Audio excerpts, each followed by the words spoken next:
dito sa Costco, Australia. So, tingnan natin kung anong mga pwedeng bilhin at anong mga bago dito.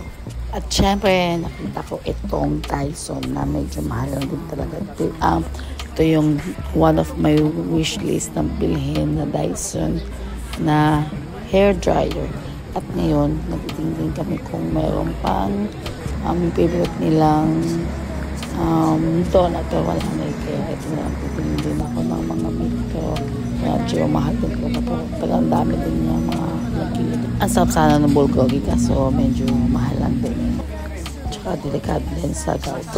At ngayon, nagtitingin din kami ng mga chips. Itong Lay's kasi medyo maalat. Kaya ito na lang ang kinuha ko, dalawa. Masarap siya. Lalo na kung dip mo sa mayo ketchup. At ayan, nakakita ko ng longgan isa. Sa susunod, try ko siya kung masarap din. At syempre, nandito din kami sa paborito namin takoyaki. Ito lang din naman mga binibili namin, mga takoyaki, siopaw, at syempre, ang mga chips at ang noodles. Ayan. Gabay doon kami.